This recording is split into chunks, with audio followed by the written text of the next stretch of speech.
Are you right, Nala? Are you okay? Have you got the ball? Yeah. If you tried the morning a bit of a challenge, which is the French for challenge, then here's some mini morning encouragement. WUWAH. Hello, my name is David. This is Nala. Welcome to WUWAH. Nala, have you got the ball? Is the ball the same size as your head? Is it a bit of a big ball? Oh. My name is David. This is WUWAH. I can't say my name of the show or my name in the first minute, so I'll just use this time to gently encourage you into the day. I hope you're up and out of bed. I hope you've had some fresh air. I hope you've considered the bridge. Isn't it amazing that bridges exist? I hope you've had some fiber.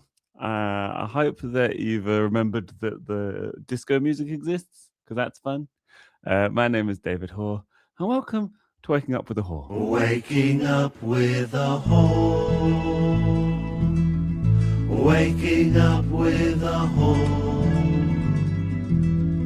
Waking up with a Hoare.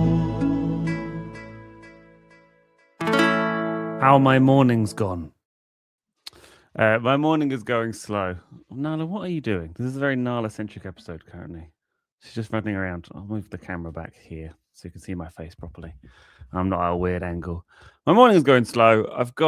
I'll get on to why, but I think I've got an adrenaline hangover, which is both exciting and confusing. I've had them in the past, but it's quite confusing.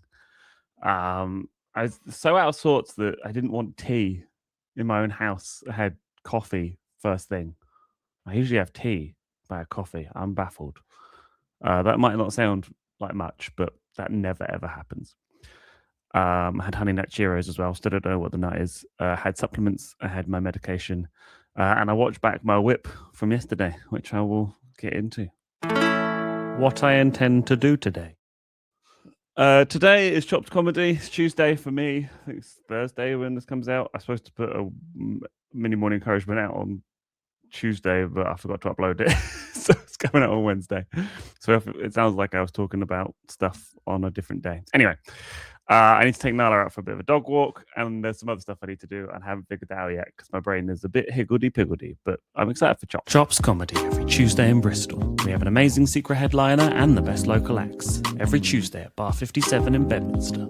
Previous acts include Mike Wozniak, Fern Brady, Nish Kumar, Harriet Kemsley, Rosie Jones, Jade Adams, Sally Ray B, Ed Gamble, Spencer Jones, Chloe Radcliffe, Tom Rosenthal, Scott Bennett, Finn Taylor, and Helen Bauer. The first 20 tickets are only £4, and the rest are only £7. It's an absolute bargain. Tickets via Head First. Come to Chops Comedy every Tuesday at Bar 57 in Bedminster.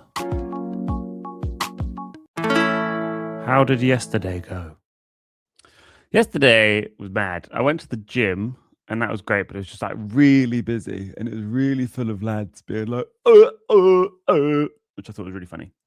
And they kept on just another group of lads because they were all exercising together, which, you know, I'm not here to cast aspersions on what people do, but it's really funny that a new bunch of lads would walk in and go, oh, it's so full.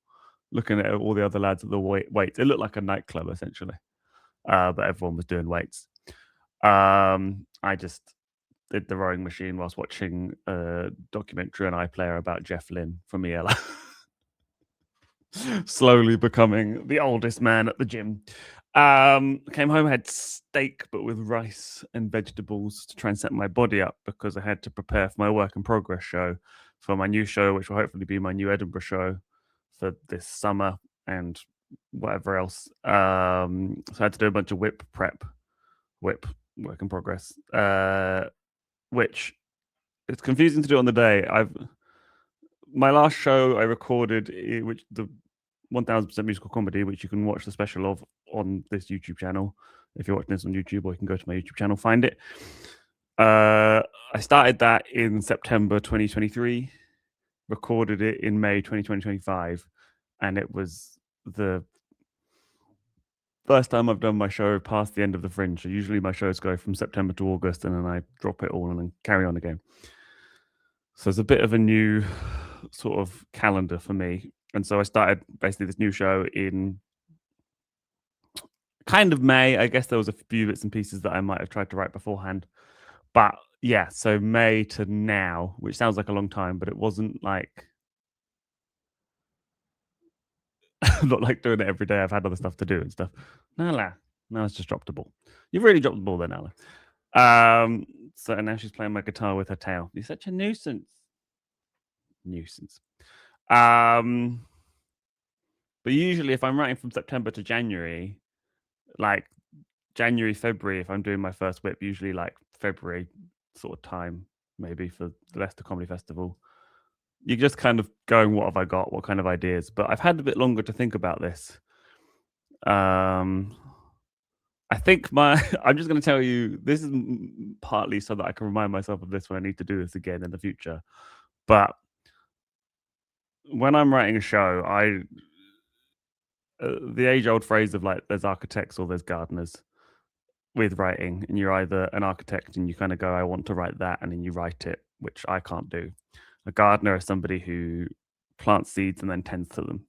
And I find if I just try and write a show about something, I get really confused and it's all not good enough to fit that theme. Whereas if I just write jokes and I have fun writing jokes and I just try and write the best jokes I can, if I just do that for as up until my first work in progress, and maybe have a few half an hour ones booked in just to kind of occasionally go, what have I got? The first work in progress should be like, the prep for that should be molding what I've got and going, what have I got? And part of saying it out loud on stage is to go, what is this? Because like, in the same way that I don't just kind of sit down and like, I'm going to write some jokes now, I write down ideas as they come to me, and then I collate all those ideas and all those jokes I've written in my phone and then judge them later. Because it's like standing in your kitchen and going, I want to make dinner. If you've not got any ingredients, you're like, oh, I could have anything, but it takes longer and you can overthink things. Whereas if you just like, okay, what ingredients have I got? What can I make? And you can be more efficient like that. So, oh God, this is so rambly, but I had to like collate what I had and then turn that into what I think the show should be. And yeah, it's a good idea to like, just like the first whip is not the final show, so it's really easy to get in your head and be like, this isn't a show, and it's like, of course it's not, it's the first whip. And it's important to be on stage, take it on stage in a way that's easy for you to remember and perform, and not be trying to like read notes for every single sentence. You know, obviously it's fine to check notes and be like, what's the next bit? But like, you don't want to just be there like reading absolutely everything, fumbling your words and putting doubt into yourself for stuff you've written that day, rather than like do the best version of what you've got. All of this is really hard to kind of convince yourself to do, I think. And if you can enjoy it, record it and film it, capture it as many ways as possible, so you've definitely got an ability to refer to it. And I also learned last night, because I was going to stick around and watch Millie Malone afterwards because she's hilarious and my friend, and I'd love to see what her show is, but my brain was just like fizzy. I asked my friend SK, who was there, to take some notes, and they showed them to me, and I kept on disagreeing. Not verbally, but I think they could see in my face, but I kept on disagreeing with what they were saying. Not because what they were saying was wrong, but I was like, but that's not how the show looks currently. Because my brain was just had spent like all the past week just trying to be like, well, what is it? Mold it. And then somebody's coming along and like, you should probably do this. And I'm like, but that's not how it looks. But actually, that they're just saying that having seen what I've done, there's somebody I trust who like knows how comedy works. They've seen loads of comedy shows, and they're like, what they're saying is actually really useful. But my brain was just so full of like, whoa, I just did that, and there's so much work to do. But also that kind of worked. I was really happy with last night, and I also could just see how much work needed to be done. And it was like a real like, both can be true in that I was like so happy. I was so blown away. Within a few 3 or 4 minutes of just starting my show, I was like, oh, I love this. Not specifically the show, but just doing comedy and doing a new show and trying out. I love doing like an hour show of comedy. It's so creatively stimulating, and it's so exciting to like present it to an audience and have them react to it, and especially if they're enjoying it and really connecting with people and hopefully making their day better. It's so nice. And obviously it's just I get to write loads and do all sorts of stuff. And yes, there's probably an element of ego and narcissism in there somewhere, but like really just getting to perform and create and connect and do all that sort of stuff. I get to, once you've kind of figured out what's going on, I get to decide the pre-show music and the walk-on music and all this sort of stuff. So wonderful. And I'm definitely going to take on board what my friend's notes were. But afterwards, my brain was just so fizzy. I rang up my godfather because he had given me a bunch of really great information, which if you eventually see the show, you'll see why, or hopefully if that stuff stays in, but I really think it will. Like I had a chat with him last week or the week before, and I just thought I would have like a 5-minute conversation with him. We spoke for 45 minutes about some stuff that's related to what the show is about. And I rang him immediately to be like, thank you so much. And then I went and got chicken wings, and that was great. And then I came home and I was up till like 3:30, and I woke up kind of with an adrenaline hangover. And I've messaged somebody to be like, who I know deals with adrenaline withdrawal, to be like, well, how do you deal with the opposite when you get too much of it? I don't know if any of what I've just said in the past 5 minutes makes any sense, but I did my first whip for my new show for an hour. It came in at 59 minutes.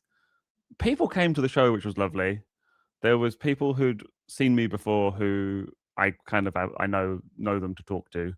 One person was wearing a badge from my last show, and I was like, this is so great. A bunch of other people who apparently seen me before, which is so nice. A bunch of people who'd never seen me before. Just filling the room was nice, but I had to get that like element of it out of my head before the show even started, because I was just like, if I'm concentrating on how many people are there and what's that about, that's just to tell other people later. I just need to concentrate on who's in the room and how doing the show as best I can, and doing it in a way that I can perform what it looks like now and then listen back to it later and figure it all out as I go. And I think I did that, and I'm really proud of myself for doing that. And I'm sort of blown away that I did do that. I always kind of sat there being like, during the day going, I don't know if this is 40 minutes or 75 minutes, and I'm terrified it's either going to come in too short and then we're going to be stood there going, and I'm like, oh, I've got so much to write, or it's too long and I've got too much to edit and I overrun, or I have to just stop so that I don't run into the next show. I did 59 minutes and I was baffled. And there's so much to edit and there's so much I can already see. I was initially like, I don't even know if I can listen back to it because there's just so much to do. But I did manage to like listen to some of it last night and then the rest of it this morning. And I'm so excited to do my new show. Please come to the Leicester Comedy Festival on the 20th or 21st of February, Glasgow Comedy Festival 29th of March, Macuntlith Comedy Festival on the 3rd of May. I've already messaged some people to book in some more whips here and there and other places. But yeah, write all the jokes, book in some stuff, book in some half an hours before you book in an actual hour to do, and then try and make that what you think it might be, and understand that you just need to do that version the best you can, but afterwards you can tear it apart and reframe it and reorganize it. I hope this is useful. My question to the audience today is, are you good at working out the processes for you to best succeed? Because I like figuring that out on top of everything else. Please come to Chops Comedy if you're in Bristol on a Tuesday. Check out my last show, 1000% Musical Comedy, on my YouTube channel. Share any WUWAHs with people, and check out my new album, The Body. It's on Bandcamp to buy. You can buy it and help support me. If you're enjoying WUWAH, that's actually a great way to do it. And you get an album. Obviously, come see my whips I've just mentioned. My encouragement to you is have 3 meals. Message your friend about bridges, be proud of yourself, and do some laundry, and check out all that stuff I just promoted. My name is David Hoare, and thank you for waking up with a whore. Try and have an adequate day. Meet your basic needs and we'll be a dick. Yeah.